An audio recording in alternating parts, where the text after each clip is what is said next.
Pakals tūlīt nokritīs, jo nodilis līdz kliņķim.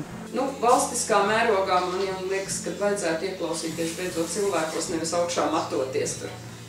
Es pastos tās pašas vecās tantītes, kas ar baugtiem priekšautiņiem iet uz kūti, vai ne? Nu, tie tās cārdās laugu sievas, vai ne?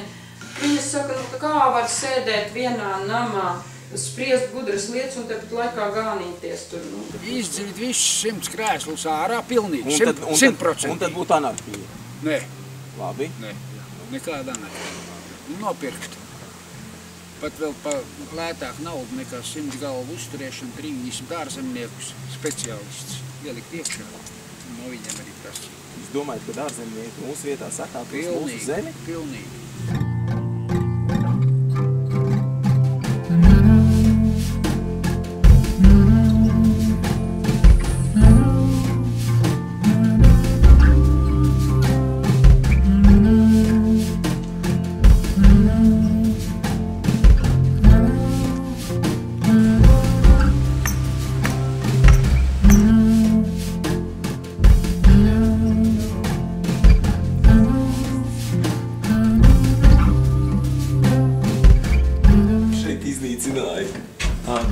Redzi kāposti, laikam. Nu, šitiem skābēšanai kāposti, te laikam galviņi iekšā un reķi.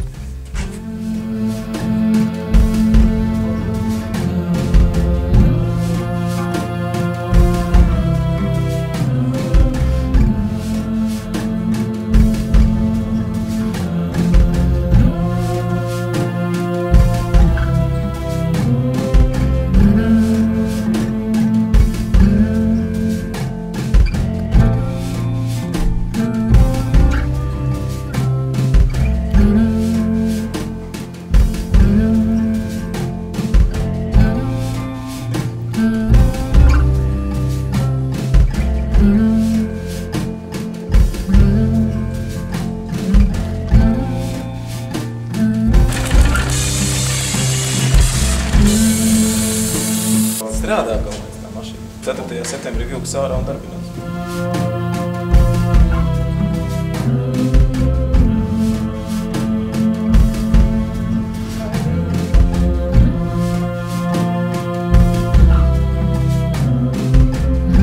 Sēž zirgam mugurā, kājas uz ilksīm un atbrauc uz šķūni, paņem tukšo vezumu, atstāja pilno un brauc uz lauku. Nav interesanti.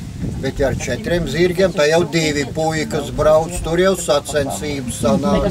Paprast papīru, lūdzu akreditāciju, lūdzu tad signalizācijas mitruma režīmi, eksponātu uzskaite. Pirmkārt, jūs ieguldat savu laiku, savu veselību, savu finansējumu un rādu cilvēkiem. Tur ierēģi saņem valsts naudu. Viņi nevar savus pakaļus pakustināt. Es esmu kopš rakvētas vaļā ausekļu dzirnavas. Es esmu šī lielā poda saimniece. Tad, kad ir pasākums, es šai podā leju 10 spaiņu ūdens, 20 kg putrājumus lieku, 2 spaiņu vārītus, sagrieztu zaļus kartupeļus, kilogramu sāli, 3 kg speķa un 3 kg sīpolis.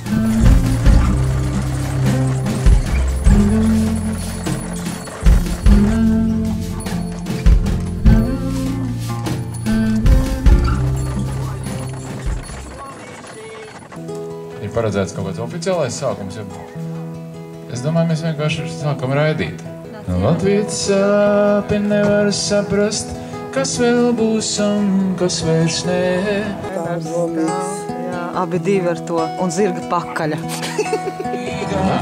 Ko lūku pastalas min, tie sapņi vairs nav tajā Rīgā, kur bagātie brīvību svin, mana cerētā lolotā brīvība.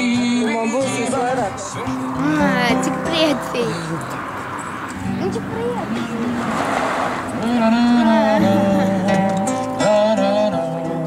Ceļojums ir ar divējādām sajūtām.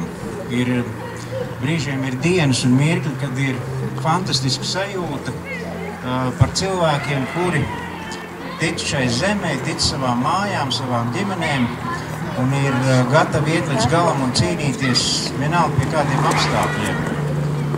Un ir otra sajūta, kas, godīgi sakot, nav viegli. Es jau savā dienas grāmatā rakstīju, laikam pēc kādām dienām tās rindas arī iegūst internetā, kad brīžiem ir tāda sajūta, kad gribas izraut sirdi no krūtīm, apviļāt zemgales mālā, tā lai saulē nokalst un lai visu to rūgtumu un cilvēku sāpes tu nedabū iekšā. Jo brīžiem sajūties tā kā psihoterapeits, klausoties cilvēku likstās un problēmās, un tu to visu uzsūti sevi, jo tas nav viegli. Es tam neesmu vienkārši mācīts, un, godīgi sakot, šad tad no asinīm ir izšķīts arī ūdens un trāpījis pašu acī. Bet es esmu pateicīgs par to, jo tikai īsts un patiesas jūtas droši vien mūs spēs noturēt pie šīs zemes. Ramtai, ramtai, radiri-diri, ramtai, rīdi-rallalla. Ramtai, ramtai, radiri-diri, ramtai, rīdi-rallalla.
Laipni lūgts paradīzes vārtos. Un kur mēs kaut ko liksim?